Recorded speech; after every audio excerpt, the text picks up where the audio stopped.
Okay, welcome everybody. Thank you for joining us. I'm from Tushita, Delhi here. Venerable Chodron will be joining us very shortly, but before she does, we just have a couple of housekeeping things.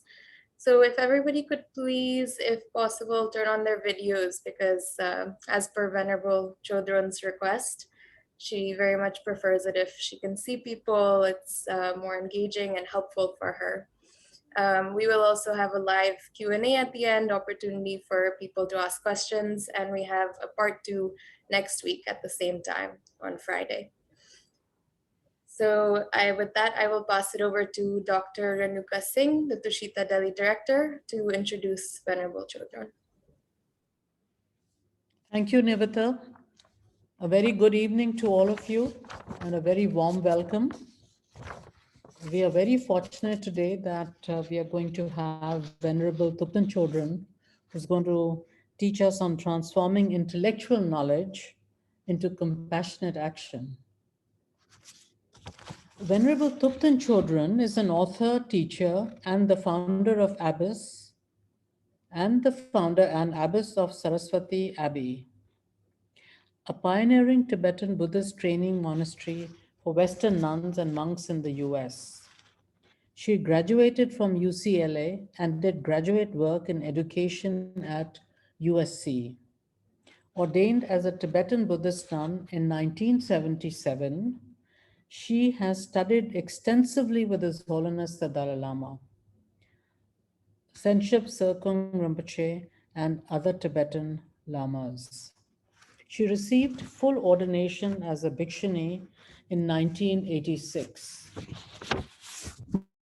Venerable Chodron teaches worldwide and is known for her warm, practical, and humorous explanations of how to apply Buddhist teachings in daily life.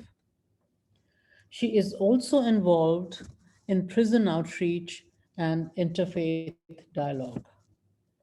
She has published many books on Buddhist philosophy and meditation and is currently assisting His Holiness the Dalai Lama in the writing and publication of the Library of Wisdom and Compassion, a multi-volume series of teachings on the Buddhist path. We very heartily welcome Venerable Chodron. I haven't met her in a long time, and I'm looking forward to her teaching today and next Friday. And one more quick reminder to please kindly switch on your videos if you can. Venerable Chodron would really appreciate it. This is a direct request from her. And now we can hand it over to Venerable Chodron if she is ready. Yeah, I'm ready. Oh, good. Hello. Hi, dear Renuka. It's very good to see you again. Namaste, namaste. Yeah, I miss talking to you, all our teas together in the afternoon. I know. When are you coming to India again? It depends. If His Holiness is teaching in Bodh Gaya in January. If he does, then I'll try to come. Yeah. Good. Otherwise, For your latest volume, you're doing tremendous work. I must say that. Admirable, simply admirable. Thank you very much. I hope it's beneficial to people. I know it helps me a lot in my practice. I learn a lot. And actually with the books I do, when I look over them, I say, oh, I want to just go and study what's written in this. because writing a book is very different than actually sitting and studying the material and meditating on it and going through it slowly. You know, when you're writing, you have to look at the grammar and you have to look at all different sorts of things. So it's distracting. But I'm very happy to be here with all of you. And hello, Kabir, also. Good to see you and many other friends. So yeah, really very nice to be with people from Tushita, Delhi. So I always like to start things with just a little bit of silent meditation so we can calm our mind. And then we'll set a motivation and then we'll go into the talk. Okay. So wherever you are, turn off your music, turn off all the distraction in the background. This is what happens when you do something on Zoom. You know, people have so much distraction. So try it, sit up straight, your hands in your lap, lower your eyes, and then become aware of your breath. Let your breathing pattern be normal and natural. Don't force it.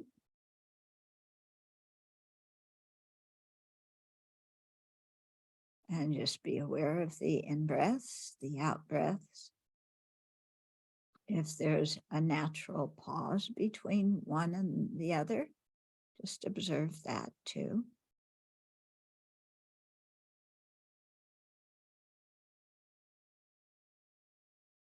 And be aware as you breathe how your breath connects you to the rest of the universe, because we're all breathing the same air.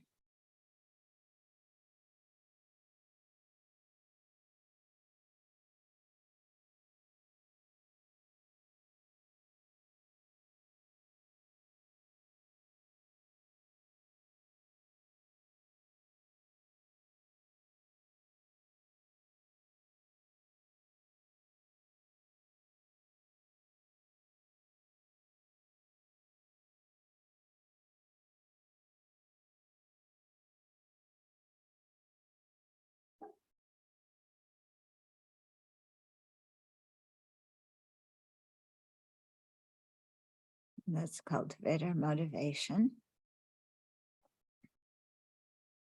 So since we'll be discussing the Buddha's teachings, it's only fitting that we have the same motivation for listening to the teachings as the Buddha had for giving them.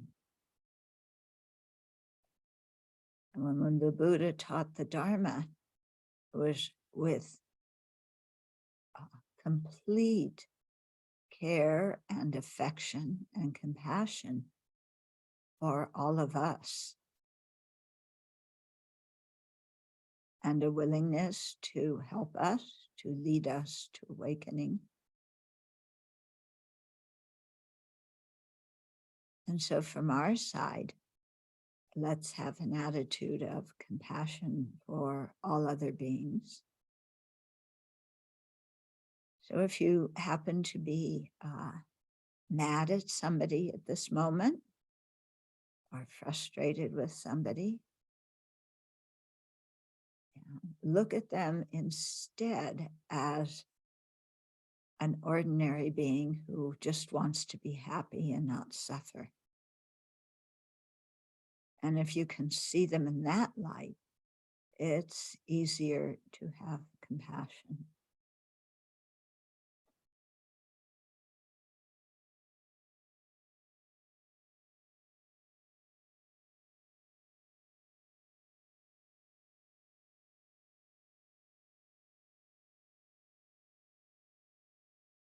And then let's direct our compassionate motivation so that through learning the Buddhist teachings, we can make a positive contribution to society and to all the other living beings around us on this planet, even in the whole universe. So a very expansive motivation of compassion.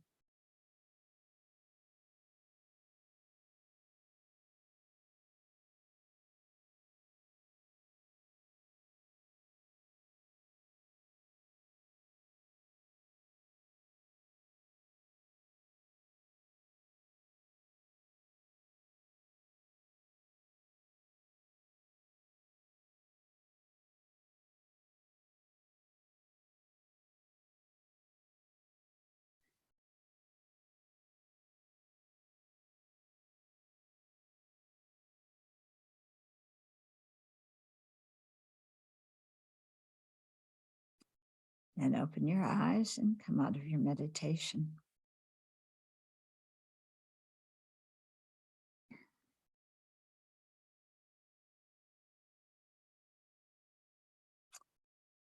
Okay, so we're going to talk today about how to transform intellectual knowledge into compassionate action. So I've never seen an outline in any text that says how to do that.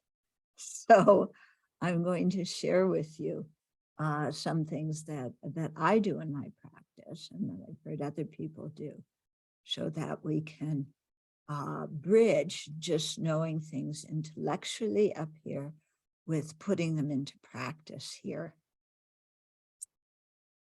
Okay, so one thing I've discovered is, and I've had the fortune to have extremely good teachers. Really, my Tibetan teachers have been really the cream of the crop. Yet I notice when they teach sometimes the philosophical texts, the emphasis in the tradition is on debating the points and getting a clear understanding of the points. But they don't actually explain how to live it. And that's kind of up to us to figure out. Okay. And I remember studying some years back with some other, long-term Dharma students and doing the philosophical studies. And some people saying, well, this is nice and it's very interesting, but how does it relate to my life? Yeah. And so this is what we need to figure out. So here's some of the ways that I've done it with different topics. So, for example, I've been giving, at the request of Vajrayana Institute, another FPMT center in Australia, they asked me to give a series of talks about refuge. And so I've been referring to the Library of Wisdom and Compassion, particularly Volume 4, Following in the Footsteps of the Buddha, and going through, for example, some of the qualities of the Buddha. And when you read the qualities of the Buddha, sometimes they just seem like so magnificent that you begin to question, is that possible? Yeah, like who can actually do this? And so, like see everybody's death and rebirth. I mean, like, really? It's possible to see that? Can somebody do that? Yeah, can somebody really know the dispositions of all the sentient beings and tailor their teachings accordingly?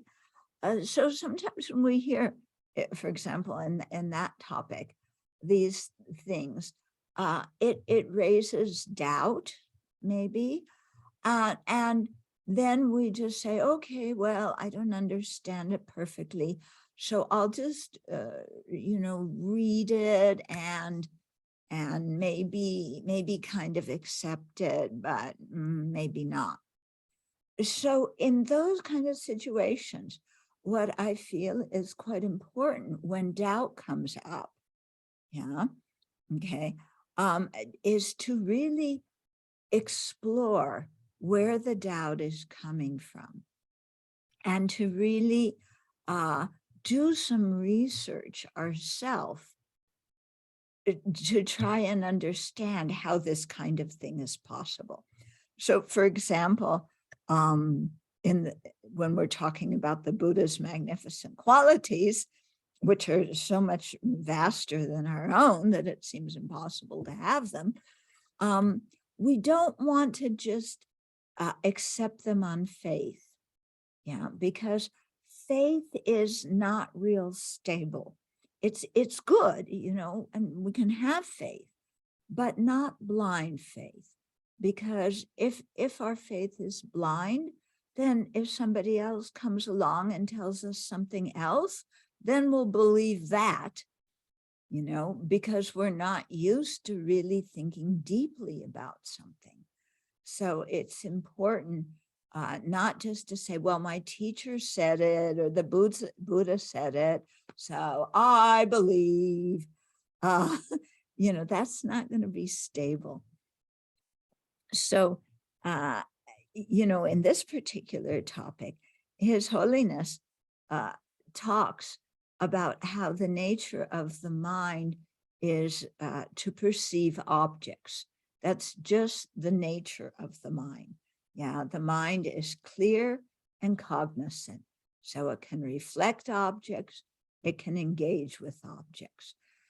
And then His Holiness says, well, you know, what prevents us from knowing different objects?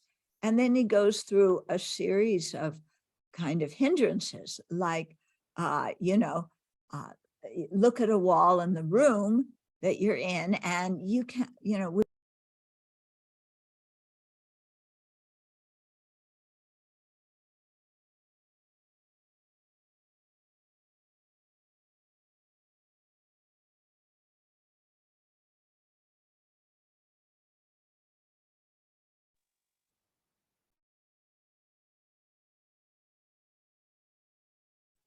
Venerable, we lost your audio.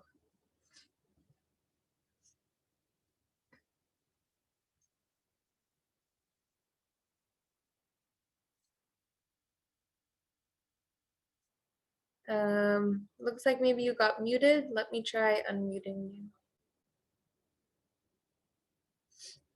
Can you unmute now?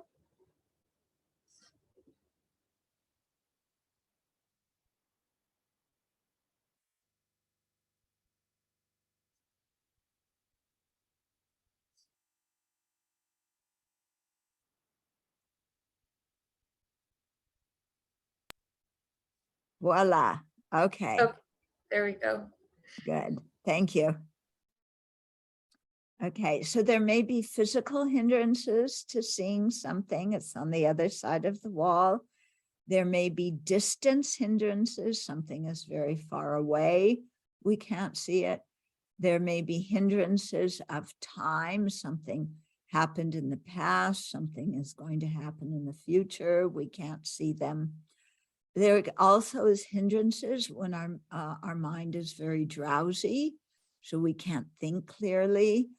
Or when we're very distracted, when we're quite emotional and inside really turbulent, then again, we can't focus on anything very well. And then also there's karmic hindrances. For example, in the past, if we, you know, we're not very respectful to Dharma materials or to teachers and so on, then that creates a karmic hindrance. Yeah. So the mind from its side has the potential to see everything, but there's these different hindrances.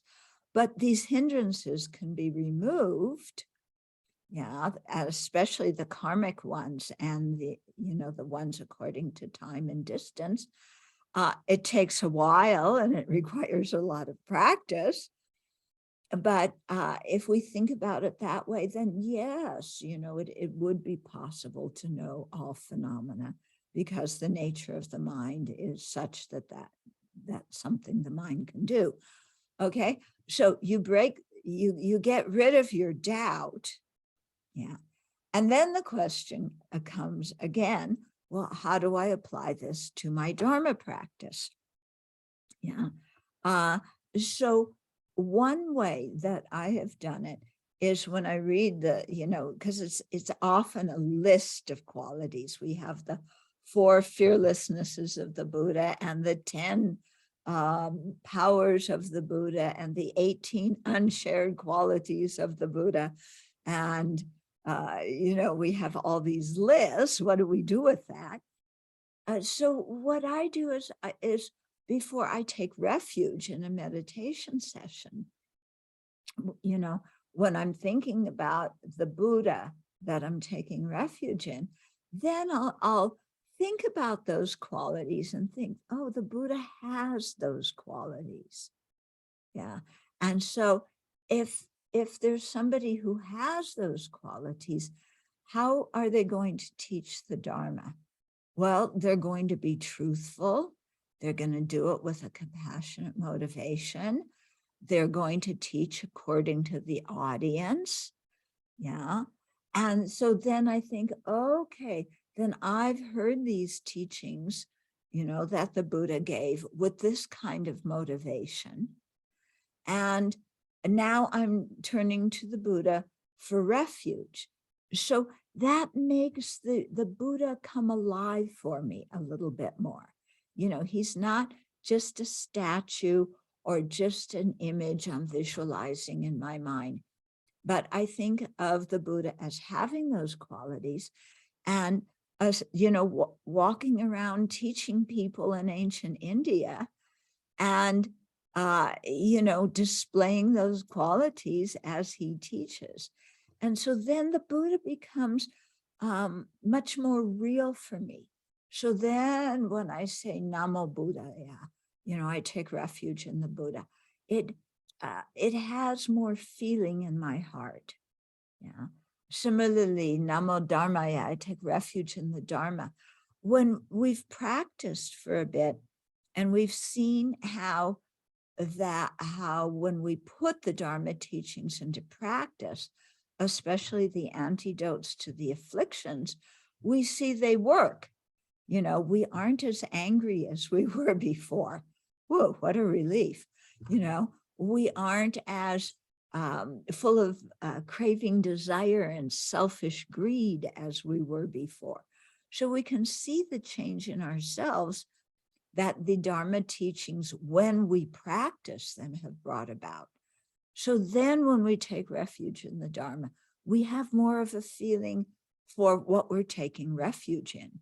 Yeah, we're not taking refuge in a bunch of scriptures, okay? We're taking refuge in the actual realizations that the Buddha and the Sangha had in their mind that we want to develop in our own mind.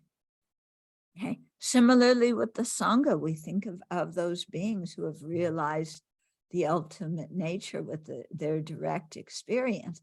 And you think, well, what would that be like? Yeah, what would it be like to be a Sangha member? Yeah, here we're talking about the Sangha jewel, the Aryas.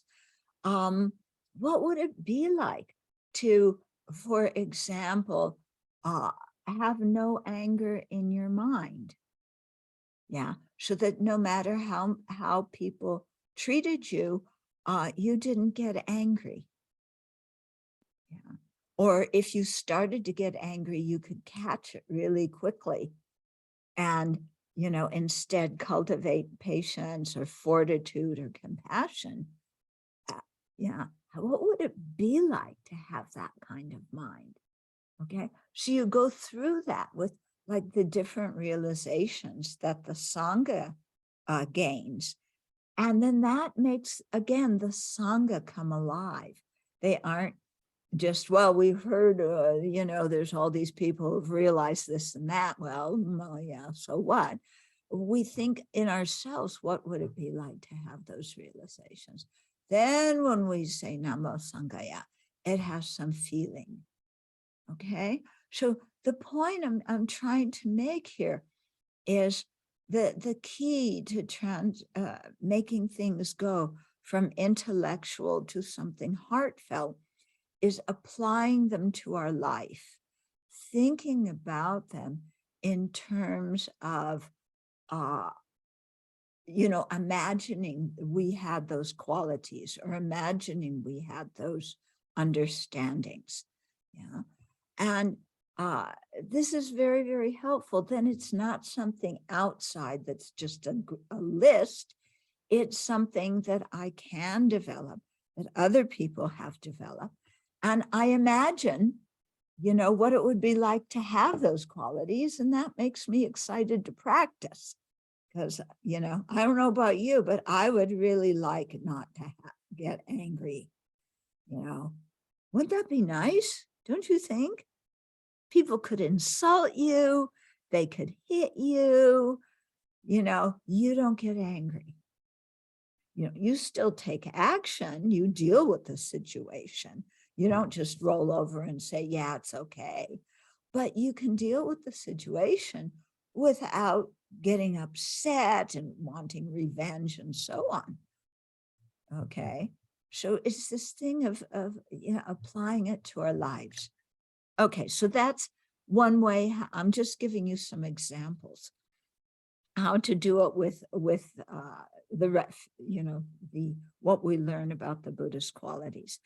Another text that I think is very helpful is the Low Rig, or Mind and Awareness text. It goes through different ways of cognizing objects. It also goes into the different kinds of mental states that we can have, which ones are virtuous, which ones are non-virtuous. And again, lots of lists. Okay, if you like lists, Buddhism is definitely for you. We are full of lists. Okay, but if you leave it just as lists, it's really quite boring. So again, you know, for example, with the Mind and Awareness text. Okay, so they talk about direct perception and the difference between a mind that directly sees an object without any conceptual overlay and a conceptual mind that sees things through the medium of what we call a conceptual appearance. Yeah, or also it's the literal translation is meaning generality, but that term doesn't tell you anything. So I translate it as conceptual appearance. Okay, so then you start noticing in your life, you know, you've studied this and you notice, okay, like in my situation right now, I'm looking out the window behind the computer and I see some pink flowers and I see some yellow flowers and I see trees. Okay, so that is a direct perception with my senses. Yeah, with my eye consciousness specifically. If I hear a sound, then I'm hearing it directly with my auditory consciousness. Okay, same thing with smells, tastes. If I touch something, I touch the table that the computer's on, you know, then my tactile consciousness knows that sensation directly. Okay, but then, yeah, if I close my eyes and I remember what those flowers look like outside the window, yeah, then I'm not seeing them directly anymore with my eye consciousness. Now it's my mental consciousness functioning, and I'm seeing them through that conceptual image of what the flowers look like. And the conceptual image is not as clear as the direct perception. Yeah. And the direct perception may see the flowers, well, it will see the flowers in a series of moments, so that if there's a breeze outside, yeah, there's a slight breeze right now, so I can see the flowers moving. Yeah, but that's with my eye consciousness. With my mental consciousness, I just form this conceptual appearance of the flowers, which is an amalgamation of many moments of flowers that are kind of stuck together to make one image. And also the image is not as accurate, okay? Because if I look outside and look carefully, okay, I see two pink flowers that are fresh, and I see one that is dead and kind of dried up. And I see two yellow flowers that are fresh. and then one that is dried up. And over on this side, you see it's autumn here, and so the flowers are drying up. Then I see one dark purple flower that's dried up. Okay, so with my eye consciousness, I can see things clearly. If I sit and remember it, it's not so clear what I remember, what the conceptual appearance in my mind. Okay, but if I want to think about the flowers, I think about the flowers with my mental consciousness, with a conceptual consciousness. My eye consciousness doesn't think. It just takes in the raw data. So it's my mental consciousness that is thinking about it. So if I look at the flowers and then, I start doing something else, I'm walking, but then I'm thinking about the flowers and I think, oh, there's several flowers there that are wilted. I'll go back and I'll pick them up and I'll try and take the seeds out so that next spring, when the spring comes around, I can plant the seeds and then we'll have fresh flowers again. So that whole process of planning what I'm going to do is the conceptual mental consciousness. Yeah. So that looks okay, our conceptual mind enables us to plan, to remember, it's how we think about things. When you hear teachings, right now, you're hearing my voice with your auditory consciousness, but you're thinking about the teachings with your mental consciousness, which is conceptual. Okay, so that sounds good. Like learning to differentiate the direct perception from the conceptual mental consciousness. Now, what happens? What is going on when, for example, you remember a conversation that you had with somebody where that person spoke rather insultingly to you? Yeah, they criticized you. So then, okay, first there was the auditory consciousness. You heard their voice. But right now, when you're remembering it, that person is not here. So you're remembering it with conceptual mental consciousness. But are you just remembering it? Chances are, if somebody insulted you, no, you're not just remembering their voice and their tone of voice. You are emotionally reacting to it. And then what happens is you start having a whole lot of thoughts. Like, well, that person insulted me. Who do they think they are? Yeah. And I didn't do that. They're blaming me when I am completely innocent. Why don't they listen to my side of the story? If they would only be quiet and listen to me, they would understand and they wouldn't speak to me that way. And then, so we do that. Then we go on from there. Well, I've known that person for a long time and they've insulted me repeatedly. My goodness, I've been friends with them for 10 years, or they're my blood relation and they're insulting me. And this has gone on year after year, even decade after decade. And I'm fed up with it. I can't stand this person. I'm going to distance myself. I'm not going to speak to them again. Oh, I'm just so infuriated. Okay. Yeah. Do you ever have that kind of thing going on in your mind? Yeah. There's something you heard with your auditory consciousness. You remember it briefly with your conceptual mental consciousness. And then your conceptual mental consciousness has a feast of thoughts. Oh, I don't like this. Why are they doing this? Da, da, da, da, da. And we go round and around and around and around. okay? And we have a trial in our mind, and we are the judge, we are the jury, we are the prosecutor. That person has no defense for what they said to me. And we hold a trial in our mind with all the evidence of how they're always rude, and we're so stupid to keep them in our life. And then we find them guilty of, unreasonably insulting us. And then we sentence them, to not having us in their life because we're not going to talk to them again.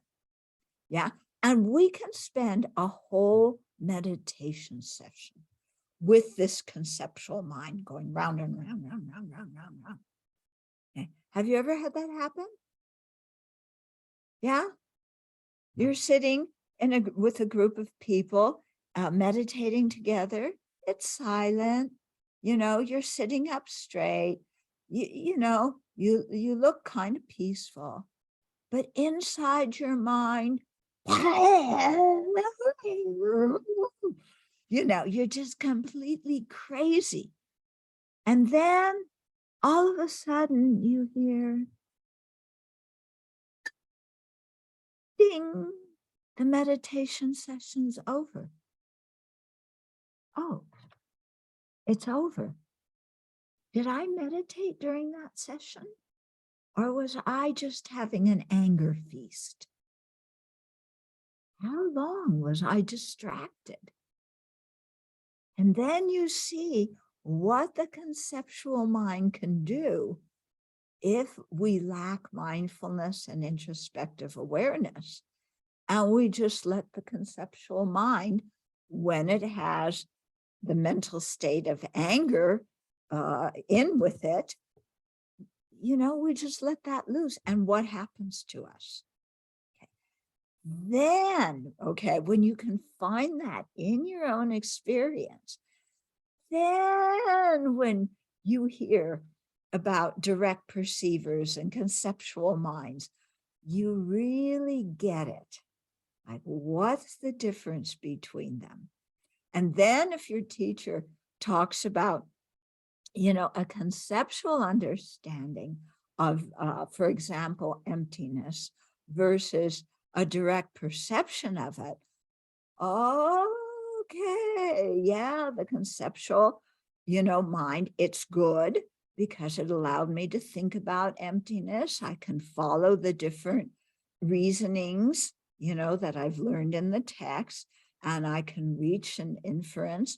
That's all conceptual. But and that's good. And the conceptual understanding of emptiness gives me some kind of experience. But that's going to be real different from having a direct perception of emptiness, where it's right there, and there's no conceptual appearance between me and the object. Okay. And so then, when you hear teachings about how first we have to generate an inferential understanding of emptiness, then we have to remove the conceptual appearance and have a direct perception, then you get some little bit more feeling of what the texts are talking about when they talk about how to go about realizing emptiness. Okay. So, what I'm trying to give you, here's another example of how to take, the mind and awareness text and find parallels in your own mind. Also, when the text talks about different mental factors, okay, like the mental factor of integrity or the mental factor of attachment, can we find in our own experience when one or the other, I'm just naming two mental factors, there's a whole lot of them, but can I identify them when they're in my mind? Or do I totally miss it? Okay. For example, attachment. Okay, the definition of attachment, it's a mental factor that is based on exaggerating the good qualities of someone or something. Okay, we can memorize the definition. Great, we can repeat it back, we can take a test, we can tell the teacher what they already know. But can we identify attachment when it is manifest in our own mind? That can be a little bit more challenging, because often when attachment is manifest in our mind, we feel good. Yeah, because, for example, we may have a conceptual mind thinking about, oh, some fantastic dinner that we're going to have. Okay. And we're going to go, there's so many good restaurants in Delhi. And I'm going to go to one of those ones with the buffets, you know, and they cook the food so well. Spices are really good. And I'm going to go with my friends and we're going to have a nice meal and sit and chat. And, you know, this is all the conceptual mind. But together with that conceptual mental consciousness is the mental factor of attachment.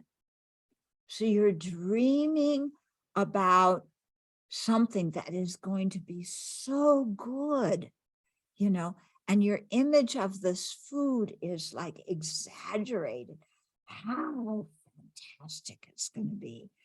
And your evening out with your friend, you're going to have this really good discussion. And, you know, especially if it's a romantic dinner, oh boy, your attachment is really going way up. Oh, I'm going to look at their eyes and they're going to look at my eyes. And you're, you know, you're imagining all this stuff and you're feeling so good. Yeah. So because you're feeling happy, yeah, if you hear that attachment is a hindrance on the path, and attachment is based on exaggeration, you don't want to hear that. You don't want to identify attachment in your mind because it's so nice to daydream. Yeah. Do you know what I'm talking about? Do you daydream sometimes? Fess up. I know you do. We all do, you know. And so we have this daydream with attachment. We feel so good. We don't want to think, oh, I have attachment in my mind. And attachment is a hindrance, you know. And if that idea does come to mind, we say, well, why is attachment a hindrance? It makes me feel good. Something that makes me feel happy. My daydream is make me feel so happy. How can that be non-virtuous?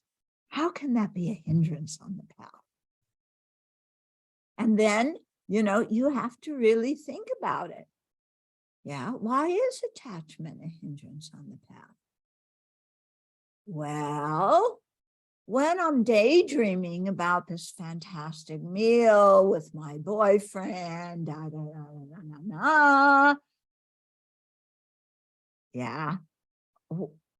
Is there any kind of compassion in my mind? Or is there just attachment? And, you know, what's the difference between attachment and compassion? What does attachment feel like in my mind? What does compassion feel like in my mind? Okay.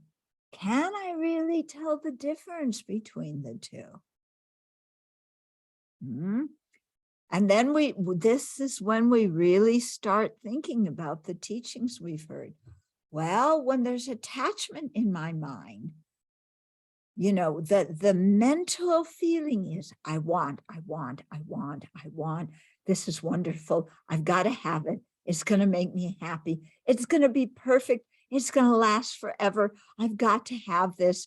I'm not thinking about any other sentient beings or their happiness or their welfare. I'm just thinking of, I want this, because it's going to make me feel so good for such a long time. Okay? Isn't when you daydream, isn't that what's going on? Now, how is that exaggerated? Yeah. Is the food really going to be as good as you're daydreaming? Yeah. Try that. When you go to the restaurant, eat a little bit. Well, first think of, oh, how it's going to taste. Then eat a little bit. Does it taste as good as you thought it would?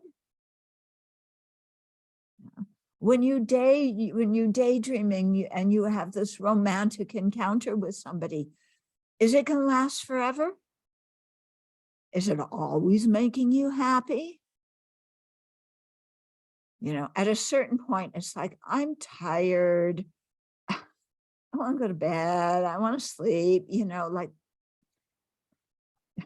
going to make me always happy. So then you can see why attachment is based on exaggeration. Because, when we daydream, we can make up anything we want. That has nothing to do with reality. Yeah.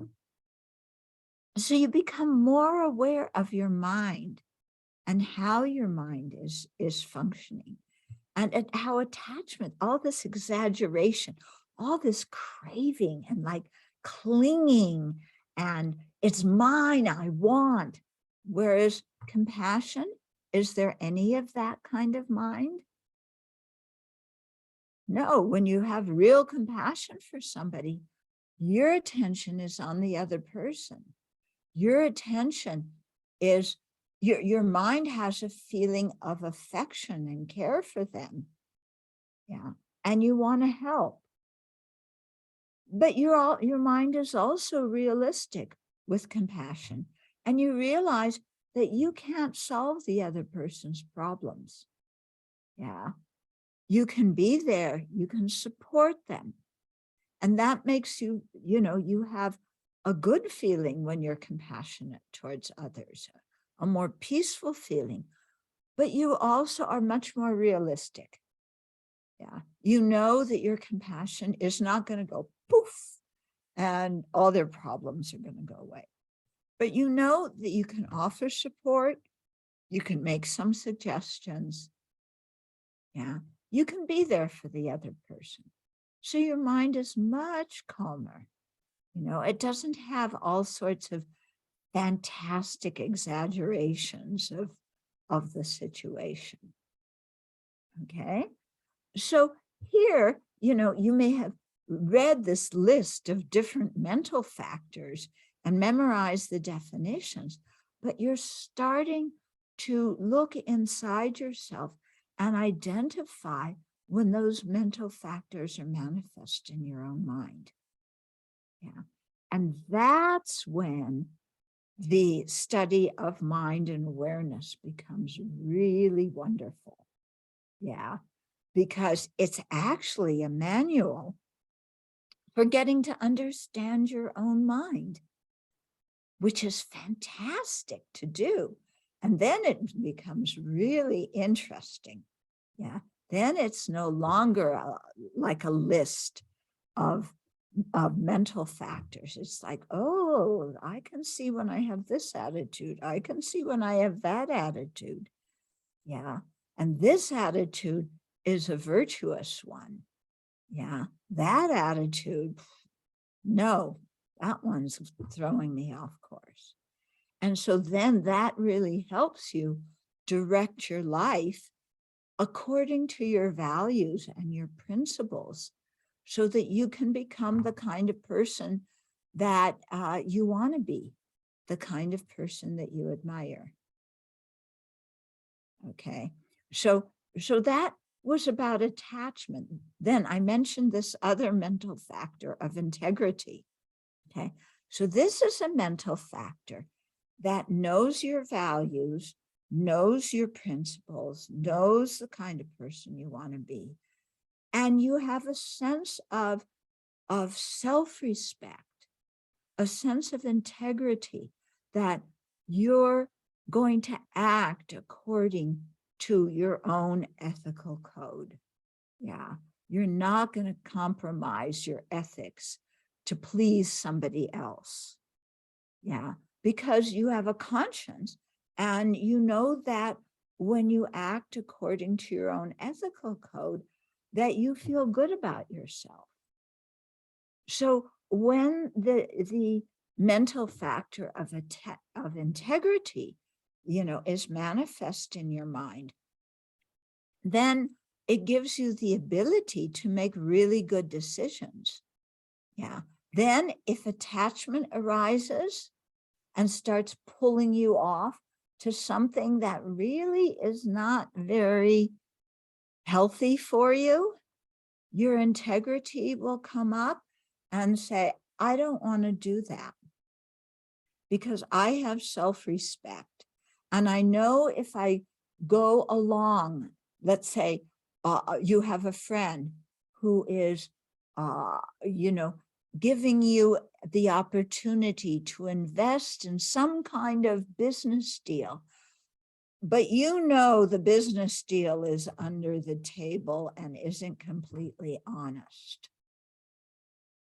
Yeah, you might make a lot of money from it, but it's dishonest and you're cheating people.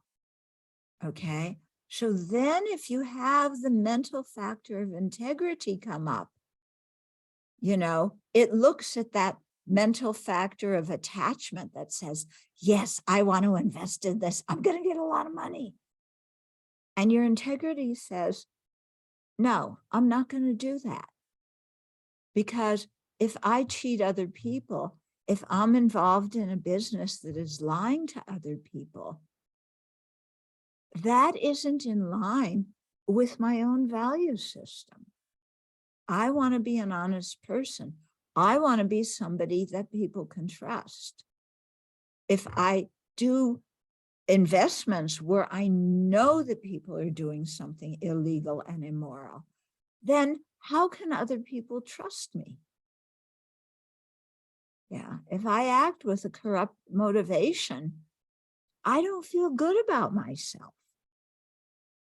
So I'm not going to get involved. My friend may say, oh, but it's so fantastic. You can make a ton of money. Thank you very much. No, I'm not doing that. And then there's peace in your mind because you've acted according to your own values and principles and ethical code. Okay. If you get involved with something with attachment, when you're alone with yourself at the end of the day, and you did something dishonest, cheating to other people, you don't feel good about yourself. At the end of the day, if you know that you acted according to your values and ethical code, your mind is peaceful. There's no inner conflict. There's no regret. You can go to sleep and you sleep very well. Okay. So this ability to work with our mind in this way comes about because, we've heard the teachings on the mental factors. We've thought about them so we understand them correctly. And then we identify them in our own experience. And we use our ability to identify them to help us become the kind of person that we want to be. Yeah, we want to be somebody that other people can trust. Yeah, we don't want to be somebody that people look at and go, I know about that, what that person does. I'm not going to get to know them because I've heard about what they do. Yeah, you don't want to be that kind of person. Yeah, you want to have your own integrity. Okay, so that is another example of how to make those teachings vivid for you and applicable in your own life. Okay. So I just looked at the clock. We may have 5 minutes for questions and comments. Yeah. We can take maybe 1 or 2 questions. People can feel free to raise their hands. If you know how to use that function in Zoom, you can raise your hand and we'll unmute you, or you can type your question in the chat and I can read it out. Maybe 1 or 2 questions. Okay. Yeah, Vinu, let me unmute you. Yeah, go ahead, Vinu.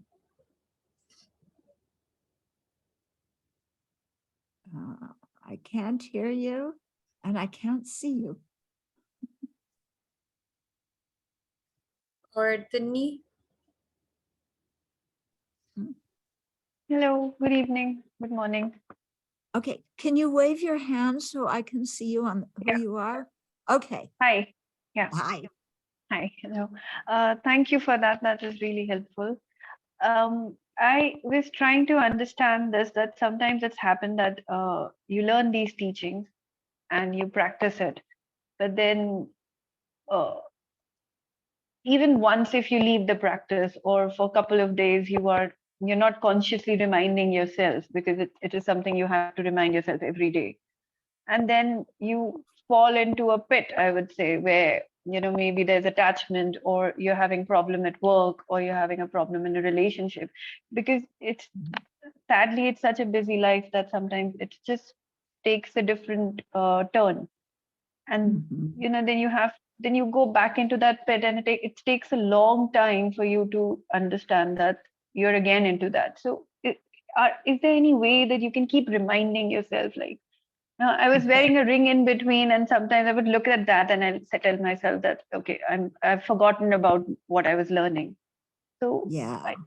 Okay. So one thing that is good to do is every morning when you wake up, remember your motivation.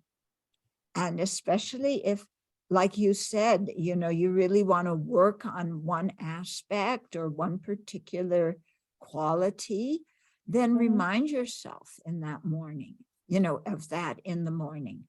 So let's say you want to watch your speech, and because you realize that sometimes your speech is kind of sloppy and you speak harshly to others. Let's just take that as an example. So then when you wake up in the morning, say, okay, today, as much as possible, I'm going to be mindful of my speech, and I'm going to, be attentive. I'm going to have that factor of introspective awareness that is monitoring what I want to say. And before I say it, I'm going to slow down and really check if this is something I want to say, or if I'm just having, some intense emotion and it's going to come out like that. Yeah. Okay. So if you remind yourself of something in the morning, then, during the day, as things happen, remind yourself again and again. Before you eat breakfast, remind yourself. Before you eat lunch, remind yourself. Before you have tea in the afternoon, remind yourself. Okay.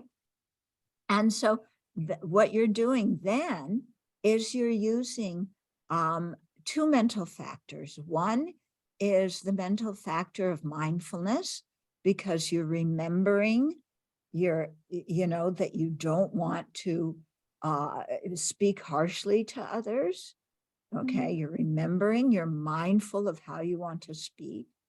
And then you have the factor of introspective awareness that is kind of monitoring your mind, and slowing down so that you can tell when you're getting a little bit agitated, and something might come out of your mouth that you don't really want to say. And so that mental factor of introspective awareness says, be careful, consider keeping your mouth closed at this moment until you calm down. Okay. So it's through practice. It's through repetition. Yeah. Repetition. Yeah. And being mindful, setting your motivation, and then monitoring. Okay. Okay. Yeah. Okay.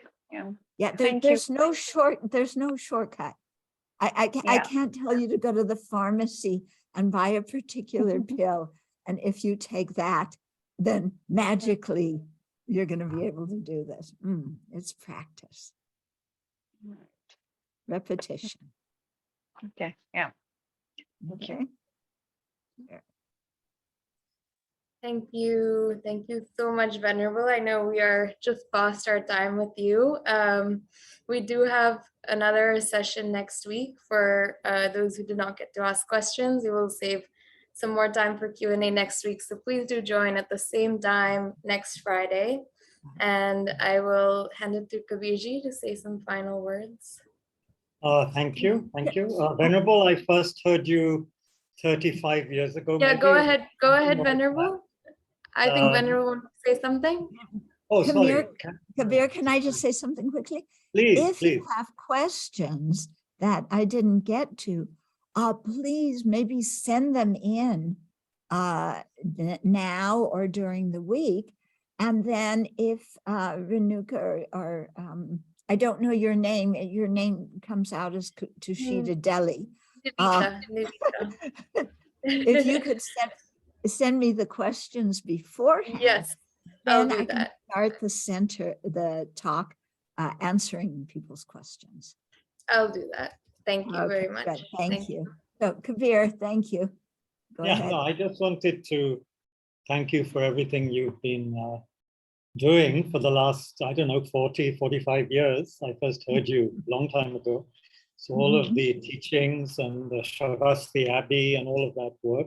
So tonight I think it was very useful to hear about attachment and compassion, and in terms of looking at the mental factors inwardly and using it to actually identify and to understand that we do have the power to look inward and identify them if we make the effort. No shortcuts, whatever, but we can do it. And then lastly, when you spoke about mindfulness and introspective awareness, that's very useful. There's a monitor and remembering in the morning. So thank you very much for all of that.